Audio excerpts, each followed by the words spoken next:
Olá, galera. Bom dia. Hoje na aula de história a gente vai fazer uma atividade da página 249 da apostila de vocês. É a atividade número 5. Então, a atividade número 5, ela tá escrita assim, analise a fonte a seguir. Então, a fonte, dá para ver aí que é uma imagem, certo? E a imagem ela tá mostrando uma indústria. Tá mostrando industrialização aí, né? Então, toda a industrialização, desde o século XIX até nos dias de hoje. Então, tá escrito embaixo lá, impactos ambientais. Aí, os impactos ambientais tem uma flechinha que está colocando os nomes que acontecem dos impactos ambientais mediante a industrialização. Então, primeiro ali, desmatamento. O que é desmatamento? Desmatamento é quando se começa a cortar árvores no meio da floresta, né? Desmatar mesmo, acabar com o ecossistema. Muito por conta de que as madeiras elas são usadas, e não só as madeiras, né? Todos os minérios que estão dentro da floresta, por exemplo, o solo da floresta é rico em minérios, né?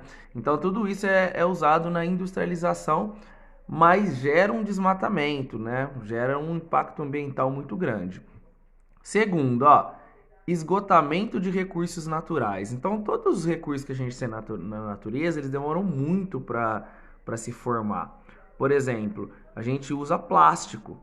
O plástico, ele vem do petróleo, e o petróleo demora milhões de anos para se formar. Precisou de animais morrerem, se decomporem. Aí os fósseis, eles passaram por um processo ali de milhões de anos para se formar o petróleo que a gente usa hoje para fazer plástico, para fazer gasolina. Só que, como demora milhões de anos para ele se formar, a gente está usando bastante para fazer esses produtos industrializados e eles estão acabando na natureza. Por isso, esgotamento dos recursos naturais. Quer dizer, os recursos da natureza estão acabando num ritmo mais rápido do que a gente pode esperar para ele se refazer, né?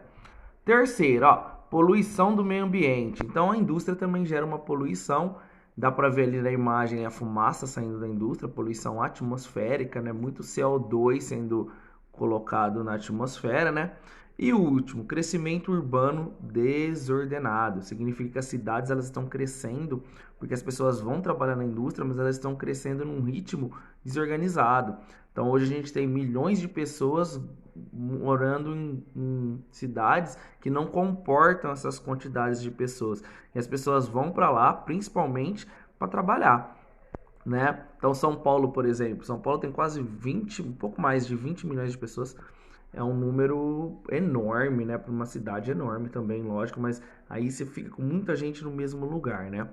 Bom, depois a gente dá uma analisadinha nesse quadro, a pergunta A fala assim, reflita e debata com seus colegas sobre a relação, da sociedade em que vivemos com danos causados ao meio ambiente. Então, é para você criar uma resposta relacionando a nossa sociedade atual com os danos do meio ambiente. O que a nossa sociedade está fazendo com o meio ambiente atualmente? A B, explique seu caderno por que acontece impactos ambientais após a Revolução Industrial. Então, por que tem tanta coisa relacionada ao meio ambiente depois da industrialização, depois que a indústria passou a existir, tá? A gente vai fazer só a A e a B. Porque a C era para bolar um cartaz, né? E aí precisaria de materiais que provavelmente vocês não têm na casa de vocês. Então eu vou colocar a A e a B. Não precisa responder na apostila, porque eu vou colocar esse vídeo dentro do Forms e eu vou colocar essas duas perguntas dentro do Forms também. Vocês vão responder no Forms, beleza? Até mais, gente. Obrigado. Qualquer dúvida me chama no PV, tá?